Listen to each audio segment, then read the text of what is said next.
Hey gang, welcome back to AR15forNoobs.com. It is build out day of my lower, and so I just wanted to show you guys I've got everything I need for the lower. I've got my stock, I've got my lower receiver extension, tube, spring, and buffer. I've got the lower itself, my end plate. I've got my lower parts kit with trigger assembly. I've got a polymer faced hammer, a punch set, and my AR armorer's tool. So this video is not going to be a how-to video simply because I've never done this before. So I'm going to link you guys to all of the videos on YouTube and on Brownells and a few other sites that did show me the how-to step-by-step on actually putting this together. So again, this isn't going to be a how-to, but I will step you guys through the progress. Thanks.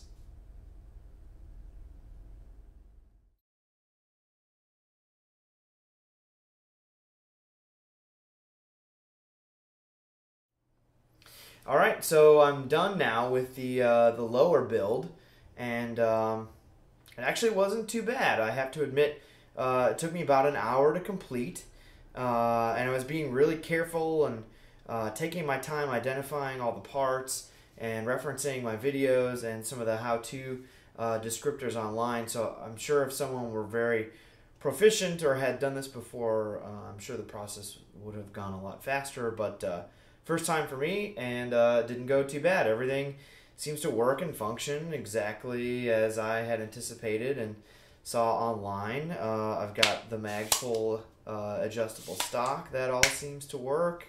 I've got my end plate with my sling connector here. That all seems tight and solid and in place. My safety selector works.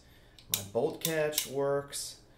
The trigger group went in perfectly. The Rock River Arms two-stage trigger went in, and everything seems to be functioning as designed. The pivot and the takedown pins.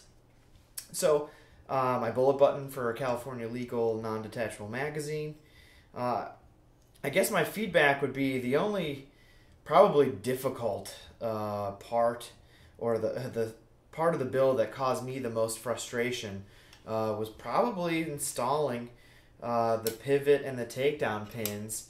There's a spring that goes in here and a little bezel, a little buffer type doohickey that goes in this notch here that keeps the pin from actually coming all the way out or rotating. And so the spring was really tight, and to get that little buffer down in there and get this pin on without it going shooting out like a bullet, it was a little bit of a challenge. You know, maybe there were better tools to get that job done. I know that Brownells sells a tool that aids in getting that the spring and the little buffer in there without causing any problems. The back one wasn't a big deal because that one wasn't going to shoot out. It goes in, the buffer goes into the pin here. Which you could install the pin first before you got started. The end plate just holds the spring in. That one wasn't that bad. It was this front one here, the pivot pin, that if you didn't get this in here right, the spring would shoot the little buffer out like a projectile. And if I did have it shoot out once, actually, and had I not seen and heard it where it hit, I probably would never have found it. It's really tiny and would have been like finding a needle in a needle stack, really. So definitely be careful when getting these installed.